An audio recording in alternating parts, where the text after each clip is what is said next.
So people get into this phase of, I'm just going to drop it off, have someone touch it, do it. I don't have to worry about it, come back and pick it up. And that it continues to increase with wash, dry, fold, people wanting to use a phone app, people not wanting to use quarters. And that demographic changes daily on the value of people don't want to do what the old laundries used to do.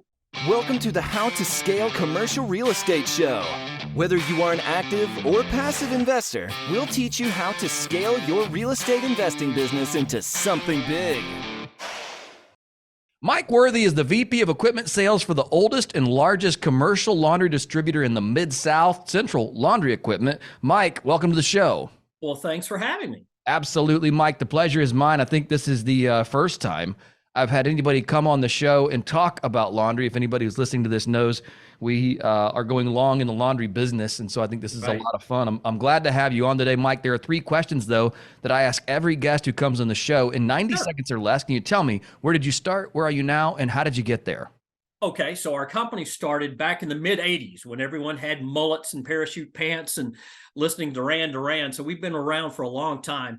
We started out also owning some small laundry operations, and we soon found out you can't own an operation and compete with your customers. And so for the last 38 years or so, we've been totally independent, providing everything from commercial laundry to hotels, motels, vended laundries, hospitals, and hotels. And I've been doing this for, good gosh, over 20 years. And so had a lot of fun and enjoyed the ride. Man, that's cool. Well, tell me, is now a good time to be in the laundry business? It is, if you do it right. That the key is, it's always a good time to get in business and expand your portfolio, but do you do it right? And do you have the right advice from the right people? So yes, absolutely. Great time. Well, let's talk about what do it right might entail. I mean, we see unlimited opportunity in I think in our space, which we're in the retail, we're in the retail laundry space. So we do the self-serve, we do drop off, we do delivery, all of those things, and I see unlimited opportunity to acquire stores and then go do it right. But I want to hear from you, because you get to see all across the country, all different types of laundry facilities. What does do it right mean for you? So every case is a case-by-case basis. That's the key. You can't just use a universal cookie cutter and says what works in Dallas is going to work in Marion, Arkansas, for example. So everyone is a case-by-case basis. And the key to everything is getting as much information as you can from a reputable distributor. And so there's a long listing of things that you look for in distributors, but the key is getting good advice, doing your research, and getting as much research as you can. But boots on the ground is also equally important. Okay, so boots on the ground, but so you say on a case by case basis. Let's look at some of these cases. How give me maybe 2 different case studies and how they would differ. Okay, so for example, suppose we're talking in a large town that has laundries for sale. Mm-hmm. So just because a laundry's for sale doesn't mean that it's a great idea or a great investment. It could be, but there's a reason that it's for sale to begin with. And there's a long list of scenarios that something could be for sale. But as a business person, if I've got a business and it's doing well, why do I want to sell it? There's always that why. There's always underlying things that's being sold because the equipment doesn't work, or it's outdated, or they can't get service, or the equipment's obsolete. So there's a long list of things that you look for sure. But you also have that equal opportunity if you want to buy your own property, build your own laundry, kind of custom tailor it to your needs. So we've got people that start from a ground up situation. We just had a great success story in South Arkansas. $1 million plus laundry that built from the ground up, all the way to 16-foot ceiling fans and floors that look like the ocean, to, hey, I'm just buying something and I'm just going to re-equip it and try to get my profits up. So a lot of different scenarios, and everyone is different. Everyone is different, and I think that's the fun part about it is that you have to determine what the right store needs in a particular location. Yes. But let's talk about the why sell scenario. I have this theory that the average laundromat owner is getting older. At least is what we're seeing on the stores we're acquiring. They're getting older. They are still taking coins.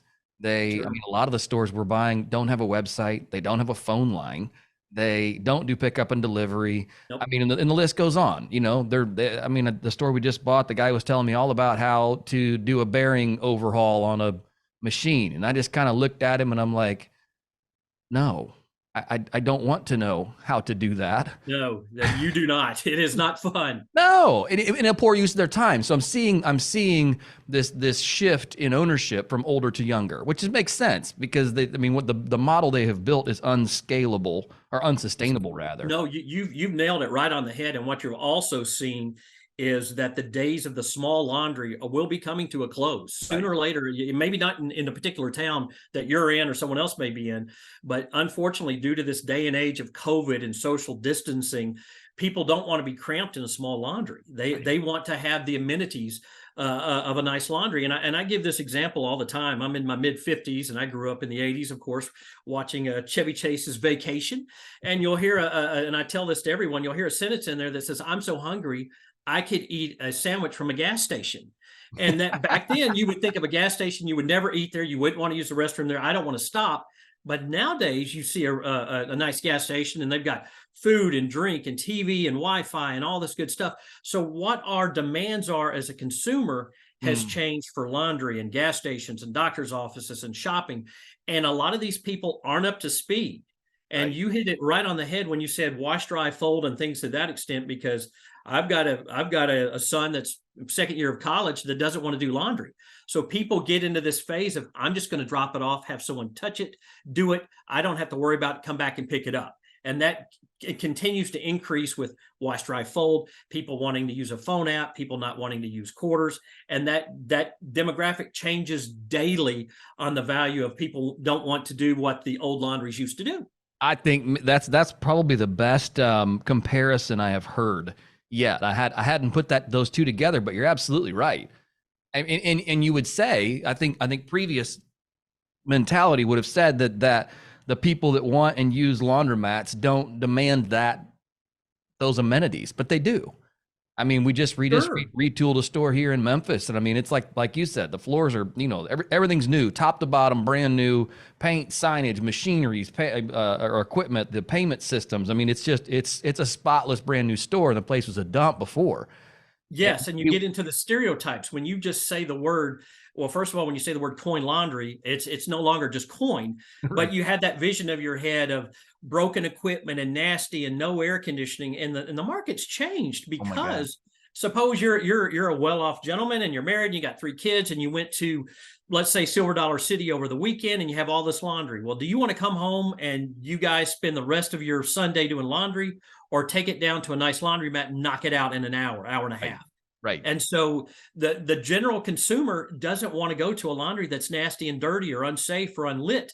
And so when you provide those services, you're not only opening up customers that don't have a washer and dryer, but now you've got grandma that spilt something on the comforter, and you've got the kids that don't want to do all the football uniforms. And so your clientele just basically jumps through the roof with the offerings that you can offer as a smart laundry owner. Right. Absolutely. Yeah. On that store in particular, we've doubled revenues in just a few short months, which is just very, very doable. Very doable. Right. So let's talk about that. One of the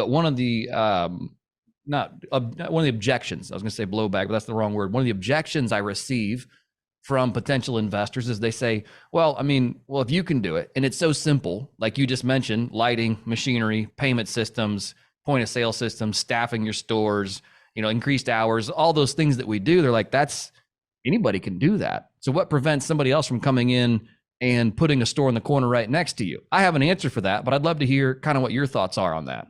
So as a distributor, and I know I stress on this, but the model has changed so much, because in the past, the way the laundry industry worked is you had to be a laundry owner to be able to be a distributor, because you have quotas, just like in any job. You've got a quota, you got to hit your number. Well, if you're not out selling to customers, then the only way you're selling is to yourself. And so that has kind of changed where, hey, manufacturers are looking for a full-fledged distributor, not just an owner, but someone that is that handles everything from a hotel to a vended laundry to a hospital. And so the ownership has changed on what they're looking for. And by ownership, I'm talking about the manufacturers. But when we get into looking to compete with someone, one of the things that we promise is we're not going to put a laundry next to you. If you partner up with us, you've got our word as a vendor of almost 40 years that why do we want to put someone right next to you? Why would we want to put something else you got to worry about too is franchise stores. We're not going to put a franchise store next to you. We're going to make sure that we take care of our customers. And it makes no sense to put, and I know certain areas in Memphis, you can go into a 2 square mile radius and find 10 laundries. And half of them are all put in by the same person. And 4 of them are owned by the distributors. So you need to really even out the playing field and really dive into what you're doing. But that's the key of making sure you're finding demographics in a good spot. And as us, we're not going to build against somebody that we just built for. I think the other side of this, and one of my answers to it, is that the cost to build stores has risen, I mean, incredibly. Well, yeah, and the finance rate just went up too, as you know. So right. We take the call every day, 3 or 4 times a day. Hey, I'd like to get in the laundry business. I've got $5,000. And we do take that. So unfortunately, getting into a business is one of those sayings, you got to have some money to make some money. Right. And that's kind of true because some of the bigger investments now are $1 million stores or $500,000 stores easily. Easy. Before you start getting into really a lot of improvements. These are some basic stores that are $400,000 or $500,000 just on equipment. Right. And then contractor cost and plumbing, all of that stuff adds up. And sometimes people aren't educated enough to, and I don't mean that badly. I'm saying they don't do their legwork of saying, hey, before I buy this property, let me see the demographics. Let me see if there's laundries nearby. And let me make sure if I'm going to put a laundry here, I don't have to bore a drain under a state highway that's going to cost me an extra $20,000. Right. So there's a lot of things, and that's the key is to partner up with someone that's done it, that understands every nuance of how that works. You're spot on, correct, and those are all the answers I give to investors because we have our clean laundry fund, which is we're going out and acquiring 20 to 25 stores through that fund.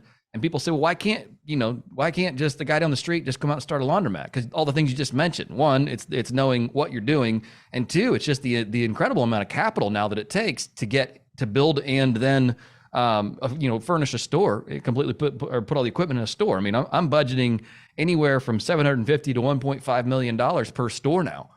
I mean, at the low end, it's $750 to $800, and easily. And then if you have to build your building, add to that. Add to that, right? And so I think that's one of the barriers to entry that I personally really like. One, because it's like it keeps the mom and it keeps just the I hate to say it keeps them out, but there's just a natural barrier to entry and getting in the business. And so I think it's good in the sense. The other thing I'm seeing that I think is really good is a sophisticated ownership group entering the space. Tell me what you think about when I say that. What do you think? So, and that's kind of a loose term because everyone's different, and sophistication is based on someone's own opinion on for sure where did they get that information. So you get some folks to get some great information, and you get some that, hey, I read it. Everything you see on the internet's true, and everything you read is true. Yeah, you get some people that get some bad information, and that's the key. I can't stress that enough. Is if I'm shopping for a vehicle, I'm going to look at the 3 or 4, 5, 6 different brands, and then I'm going to start looking at dealerships. And in this day and age of point and click and instant gratification through a drive-through or through your phone, sometimes people don't do the research. They just say, hey, I found the first guy right here. Here's the first one on Google. I'm going to call him. Oh, he sounded good, and don't do the rest of the research. So there's a lot of underlying things that we see when we say, hey, this group may be great and this group may not be so great, but they both think they're great. And so the key is just using the research that's available at your fingertips. Right. When I say that, one of the things I'm thinking of is that we're just seeing people come to the space that want to do this professionally. They want to build a replicable, scalable business that serves their customers really well. It goes back to the rise of the Speedway gas station, talking about things that where it's like, hey, they're clean, they're well lit. I mean, you can see 2 gas stations, one across I'm thinking of BP versus, and BP may be coming around, I don't know, but if I think of which one's going to be better lit and more well equipped, I'm going to say, well, it's going to be a Speedway gas station versus maybe a BP gas station, because maybe we have different standards. And so what I'm seeing is that same thing in the laundry space, where we're seeing consolidation. Ownership groups are buying 10, 20, 30 stores at a time, or in their portfolios rather, versus the just standalone mom and pop owner that, again, is lacking a phone line or a website to. That's correct. And that's not where it's at. So if I'm building a laundry, that's what I'm looking for, is if my competitors, the small little laundry, mom and pop, the biggest thing, if I walk into a competitor and there's all these signs that say broken, out of order, that's my key to build. Absolutely. In a heartbeat. Build or buy. Now, and it makes sense, but you also got to do those demographics. Just because you see the one laundry in town, and then you start looking at the number and go, well, I'm going to spend $600,000, but the laundry is only going to make $80,000 a year. That's not smart. No. And being able to understand the demographics. It's not just let me print something out and hand you a nice portfolio and you figure it out. You have to be able to dive in, do the talk, walk the walk, and then you get into the deep dive of who's the distributor and the service after the sale and the parts and the equipment brand, and it goes on and on. But this is not, we do see a lot of people that have got the right mindset, like you said, but hey, my wife's going to run it in her spare time and I'm a doctor over here. This is not that. This is not the glamour of a Subway or a restaurant. And look at me, you're gonna have a baby sock hung in a pump. You're gonna have someone lost their money and they're upset. You're gonna have a myriad of things that could happen in a laundry, as you can imagine. But this is a hands-on. This is not just I'm going to set it and forget it and go rake up all the money and go buy a new bass boat. And that's where the mentality's been for the last couple of decades. Right. Yeah. And you said all the things that could go wrong. I'm going to switch that word out and say all the things that will go wrong. Well, I was being optimistic, but you're right on there. You know what I'm talking about. Absolutely, man. And that's the other thing is and you can decide, I think, how operationally complex you want to make it. But even if you're not doing wash, dry, fold, even if you're not doing delivery laundry with drivers and trucks and all that stuff that you can add on, even on just the self-serve side of things, it's still an operationally complex business. And I think that's what people kind of misestimate, is they look to get into this and go, oh my gosh. And we just have the fortunate pleasure of just kind of learning on the job and having other things going on too. We got into the laundry business kind of by mistake, and then I found out I loved it. I'm like, oh, this is great. But it's great. It is fantastic. You meet a lot of nice people. It is one of the things. I mean, we've been doing almost 40. I've been in almost for 20, and I learn something new every day. Absolutely. I like coming to work. I do too, man. I think it's great. There's two things I love about the business. One is that it has excellent margins. And then I think the other side of it is that when you bring an excellent product to market, we get to serve a demographic that's not used to being served in that way. They're almost shocked of, this is for me. Wow, this has air conditioning. Right. So many places you walk into, and it's really kind of sad of, how can you expect someone to operate a facility and you don't have heat and air, or you don't have a restroom, or you don't have just basic a chair. Right. And so you come in and offer someone what they expect, and you go beyond the expectations, and that's your advertising. They will tell people, and then they'll spread the word. They'll post it on Facebook. That's where you're going after, is the word of mouth. Right. We have this new store we just brought online, and in the last 7 days, we've generated over 50 5-star Google reviews for that store. I mean, it's like, it's just not that hard to present a really great product that people love. I want to talk here before we run out of time, though. Sure. Let's talk about the future of laundry. One of the things that I always emphasize is that I feel, and tell me if I'm right or wrong, so I'd love some feedback on this, that the laundry business is recession and inflation resistant. What do you think? Well, they've been saying that same sentence, and you've hit it right on the head again, for decades. And when the chips are down, guess what? People are at the laundry. Right. And then when the chips are up and everyone's doing well, guess what? Then you've got to think of other ways to keep that business going. And guess what? The wash, dry, fold. You've just hit an area, if you're doing wash, dry, fold, for people that have a washer and dryer and have a 2-car garage and have a college education. They just don't want to do laundry. I don't like to do laundry. Hate it. But if I can take it and drop it off and someone will have it all nice and pressed and ironed for me, hey, great. I'll pick that up and I'll pay for that service. Yeah. You pay for the biggie fry or the biggie drink. Well, there's things people want to pay for, And that's one of them that more and more people are going, I don't want to do laundry. I don't want to. You think of the influx now of, you see landscapers and yard workers. Used to be everyone was proud to do their own yard. I'm going to mow my yard. I'm proud. Now it's like, I'm hiring that. My time is valuable. Right. And so put value on your time. And that's why you see the wash, dry, fold is doing so well. It really is. Yeah. And this goes back to just the continued specialization of people within their niches. It's like, and the same thing holds true for me. You hit it on the head. Maybe 2 or 3 years ago, I'm like, I'm no longer mowing my lawn. This makes no sense to me to go out on a Saturday and spend 2 hours mowing my grass, when it's like, well, I could spend 2 hours building our laundry business or any of our other commercial real estate businesses and have a far greater return on my time than pushing the lawnmower around. Maybe it's me. I take the 2-hour nap on a Saturday. Let me relax. People want to, enjoy some time off for a while, and that's not where it's at. And laundry also is not where, do you really want to have to spend all that time doing that? More and more people are saying, no, I'll take it somewhere, as long as it's cool, clean, and comfortable and reputable. That's not going to happen in these little small, dumpy little laundries. It's really you build it, they will come. You build it, they will come. That's so true. Yeah. I always make the joke, one of the stores we just bought, the 5 closest stores to this one that we're remodeling, I wouldn't wash my dog in, let alone go take the bad ones. And it's like, okay, we have nothing but unlimited opportunity and upside. So I really love the idea. I didn't know that was really something you've been saying for, since coin laundries or just laundry. Oh, it's been around for a while, but you hear that and people hear it, but you still have to have the eagerness and the finances to get into the business. Right. And it's a great bit. And you were right when you said, hey, think of how many people have a restaurant, mom and pop restaurant, and you see them come and go. This is not going to be the mom and pop come and go investment. You're not going to see that. Nope. And so that kind of weeds out the bad investments. Hopefully. Now, it doesn't mean it weeds out everybody, but then now you've got to make sure you've got the right equipment mix and the right distributor to help. That's it. That's it. And we rely heavily on our distributor for making those informed decisions, because and one of the things I keep saying to our investor base is that we want to thoughtfully scale, like as we grow, because you can still buy a bad store. You can still buy a bad location. You can still overbuild, underbuild, wrong payment systems. You can misread it without all of the correct data. And I think that is where a distributor such as yourself really, really comes in and helps guide.